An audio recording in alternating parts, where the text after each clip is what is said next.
This is the Chassidic Story Project with Barak Hullman, podcasting from Jerusalem, Israel. You'll never know, you'll never know, you'll never know, you'll never know. The Heilige Seer of Lublin traveled to the Ukraine to visit the Heilige Reb Baruch of Mezhibuz. Now everybody knows Reb Baruch was the grandson of the Heilige Baal Shem Tov, and he considered himself the Baal Shem Tov's successor, the top Rebbe in all of Russia. The Seer of Lublin, he was the greatest Rebbe in all of Poland, so their meeting was like the coming together of two great world powers. Reb Baruch wanted to impress the Seer of Lublin, so he said right away, "Holy Seer of Lublin, welcome to my city. I want you to know that I am the grandson of the holiest Rebbe who ever lived, the Heilige Baal Shem Tov." But the Seer of Lublin, he answered calmly, "And I want you to know that I am the grandson of Reb Koppel, one of the holiest Jews who ever lived. Have you ever heard of my grandfather, Reb Koppel? Well, let me tell you the story. In my grandfather's time, Jews were forbidden from making a living in almost most businesses. The only thing that they were allowed to do was to sell alcohol. And so lots of Jews ran krechmas, little hotels, where they would have a tavern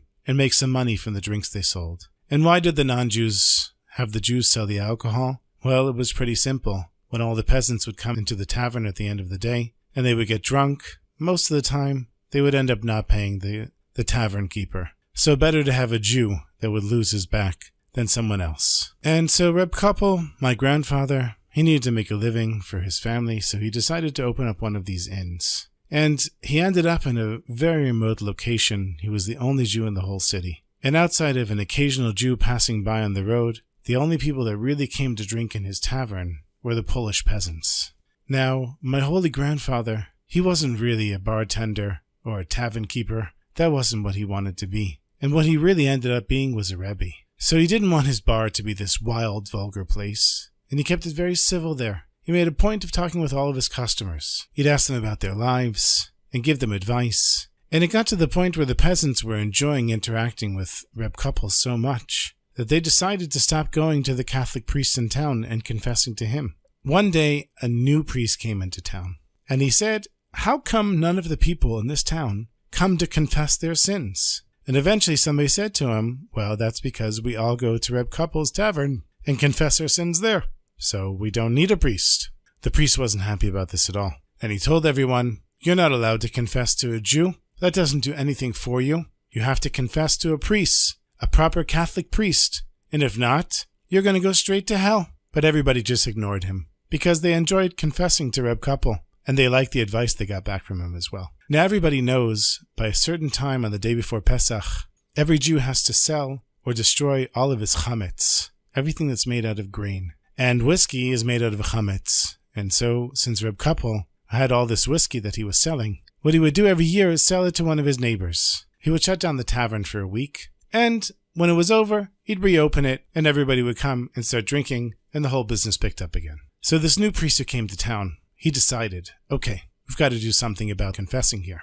And he made an announcement that anybody who buys Reb Koppel's chametz will go straight to hell. And I promise him, he will go straight to hell with his whole family. And no one's allowed to mention this to Reb Koppel, or then they'll also go to hell. So Reb Koppel is getting ready for Passover. He's making all the preparations. And now it's the morning before the holiday starts. And Reb Koppel goes over to his neighbor who always bought his chametz from him. And he said, "Hey, how come you didn't come over here like you do every year and buy my chametz from me?" The neighbor said, "Oh, I'm really sorry, Reb Koppel. I'm not allowed to buy it this year. The priest told us that if anybody buys it from you, we're all going to go to hell. Us and our whole families. So you see, nobody here is going to buy it from you." And Reb Koppel, he went around to the other people in town, other friends that he had, and everyone said the same thing. The priest told us if we buy it, we're going to go to hell. So it's now getting closer and closer to Pesach, and there's a certain time of day where you have to get rid of your chametz. It's not allowed to be in your possession. So Reb Koppel takes the barrels of whiskey, puts them on a wagon,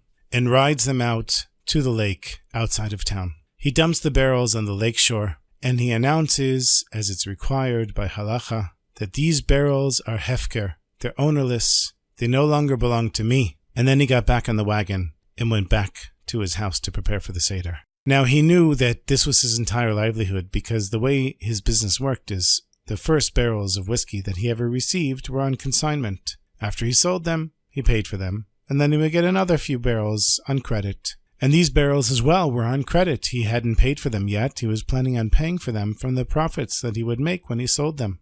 But now he had left his potential profits by the lakeshore, and he had no choice. He went back home. Now Reb Koppel, he was mamish on the level. He didn't think about those barrels all Pesach.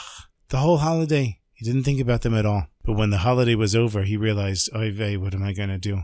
I owe so much money. I better get out of town before my landlord figures out that I can't pay the rent, and before the whiskey company finds me and tries to kill me. And he's sitting on his porch trying to figure out what to do, when one of his neighbors comes over and says, "Hey, Reb Koppel, I didn't know you were such a wealthy man." And Koppel thinks to himself, me, a wealthy man, look at me, I'm impoverished now.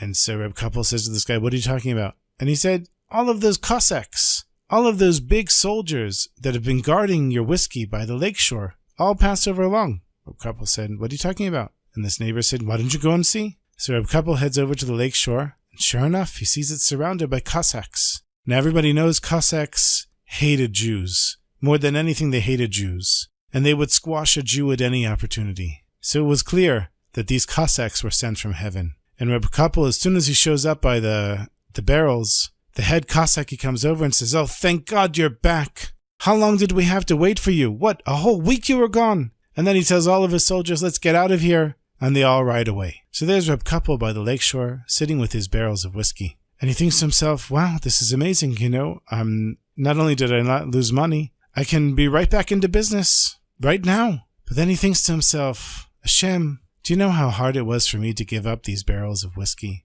And do you know how hard it was for me to not think about them all Passover long? If this is how you want to reward me, Hashem, please come up with another reward. And he says that out loud. And then the seer of Lublin, who's telling the story, he says, my grandfather told me that at that moment he heard a voice calling out from heaven, Reb Koppel, forget the whiskey. I'll take care of you in a different way. But more than that, since you were willing to give up everything for me, your oldest daughter, Matel, will be blessed with a son. And this son will be the greatest light in the whole world. And now the seer of Lublin is looking at Reb Baruch HaMezhibuz, and he says, I want you to know, Reb Baruch, that Matel is my mother, and I am the grandson who was promised to the holy Reb Koppel.